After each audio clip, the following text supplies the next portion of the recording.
¿qué tal? Bienvenidos a su podcast Epistemología y Educación, una conversación desde el aula. ¿Cómo están? Mi nombre es Lorena y hoy me acompaña un colega con el que hemos venido peleándonos con estos temas todo el curso.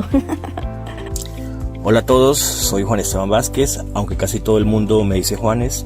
Soy profe de lengua castellana y literatura en Cartagena del Chairá, acá en el Caquetá, y estamos los dos, junto con Lorena, en el doctorado en Ciencias de la Educación de la Universidad Cuauhtémoc.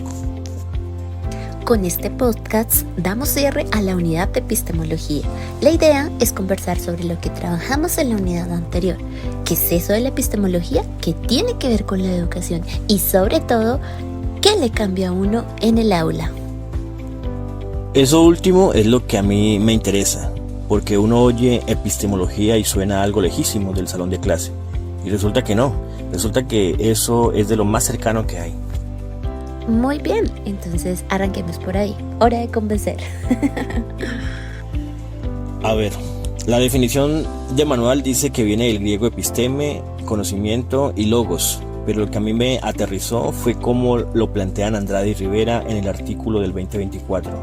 La epistemología no se queda mirando el conocimiento como cosa quieta, sino que se mete en los procesos, con los métodos, con cómo una creencia, un saber llega a convertirse en conocimiento. O sea, no es que sabemos, sino cómo llegamos a saberlo. ¿Y quién decidió que eso valía como saber? Esa es la pregunta incómoda. Mira que en otro texto, en el de Paitan y sus colegas, citan a Bunge, que lo define como una subdivisión de la filosofía que se ocupa de la indagación científica y de su producto, o sea, del saber científico. O sea, suena algo como muy técnico, pero cuando lo bajas a la educación se pone interesante. Ellos dicen que aplicada a lo educativo permite analizar el desarrollo educativo de un modo más crítico y reflexivo. Ahí está la clave para mí, porque uno como docente hereda un currículo, hereda unos contenidos, unos libros de texto. Y casi nunca se pregunta de dónde salió todo eso ni por qué eso sí entra al programa y otras cosas no. Y Andrade y Rivera dicen algo que a mí me quedó sonando un montón, y es que el conocimiento no solo se estudia en sí mismo, sino es cómo se organiza, cómo se transmite y se aplica en distintos contextos sociales, y que en eso hay metidas algunas relaciones de poder. Claro, es que decir que se enseña ya es un acto de poder, eso no es neutro. Exacto, nada neutro. Y por eso los autores le ven a la epistemología funciones como bien concretas: orientar el diseño de los currículos, la formación de los docentes, la investigación educativa, hasta la evaluación de las políticas, con criterios como la coherencia, la validez y la pertinencia. O sea que no es filosofía de nube, es una herramienta de trabajo.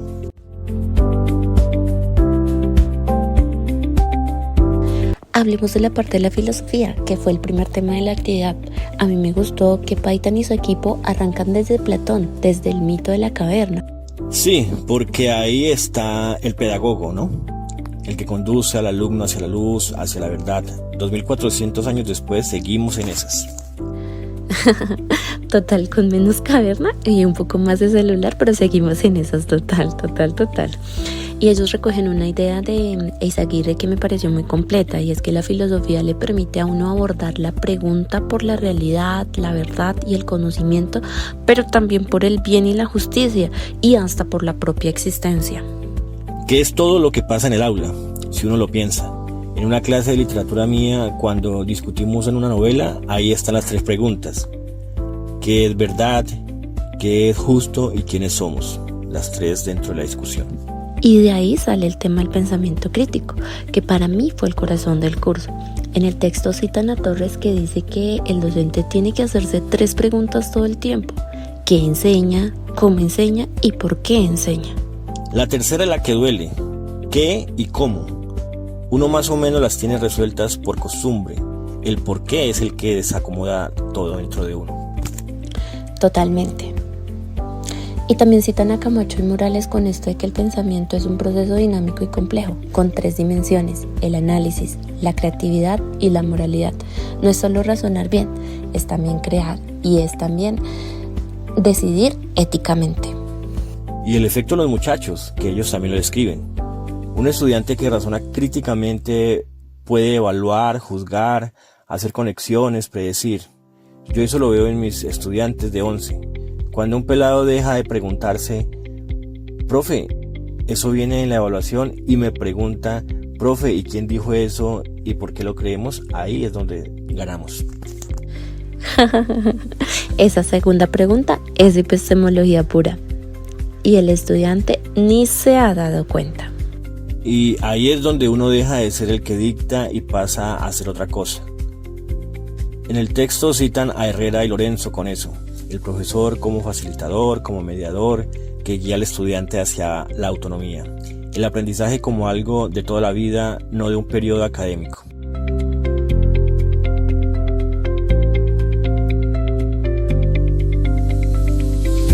Bueno, pero aterricemos, porque todo esto suena muy bonito y la realidad es otra cosa. ¿Cuáles son los retos? Tú que trabajas en la zona rural, tienes autoridad para hablar de esto. Cuéntanos. Uy, ¿por dónde empiezo? Mira, Andrade y Rivera hacen una lista de desafíos que yo leí y era como leer el diagnóstico de mi colegio. Falta de pertinencia social en la formación docente, contenidos descontextualizados, desdén por los saberes tradicionales. Oye, sí, para ahí un segundo, analicemos un poquito, cuéntanos un poco más de los saberes tradicionales. Es que a mí me llegan currículos pensados desde la ciudad para estudiantes de ciudad.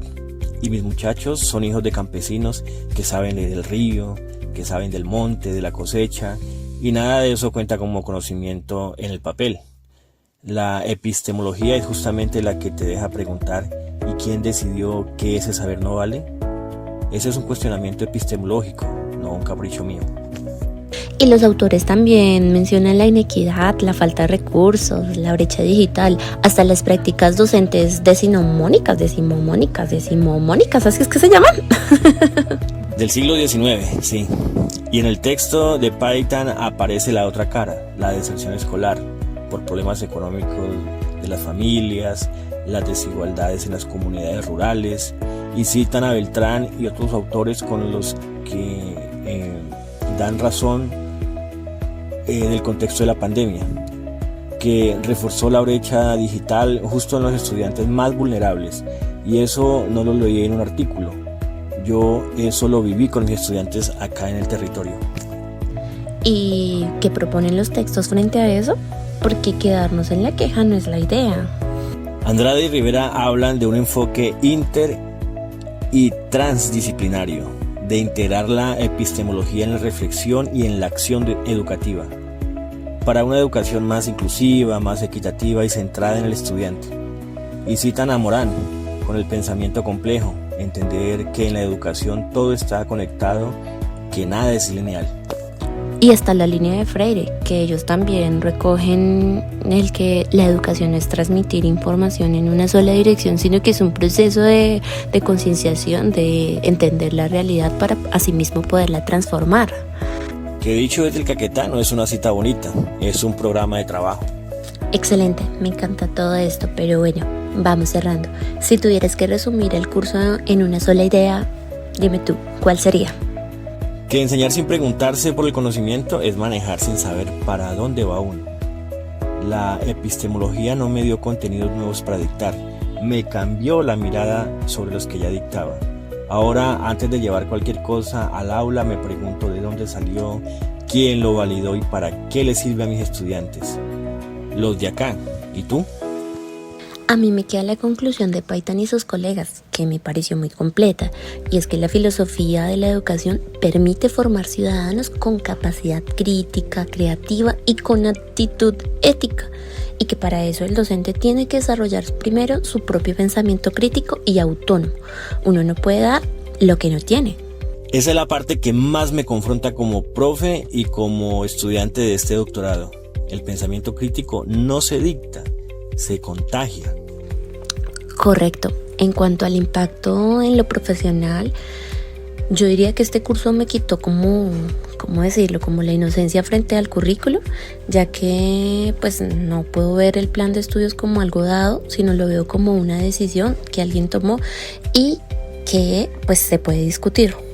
Y a mí me dio piso teórico para algo que yo ya hacía por intuición: defender el contexto de mis estudiantes como punto de partida del conocimiento.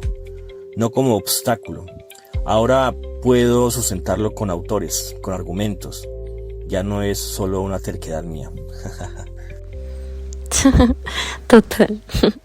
Terquedad con bibliografía, que es la mejor clase de terquedad totalmente. Bueno, gracias a todos los que nos escucharon. Los textos que citamos son de Paitan y otros autores del 2021 sobre la importancia de la filosofía de la educación en el siglo XXI y el de Andrade y Rivera del 2024 sobre epistemología en la educación.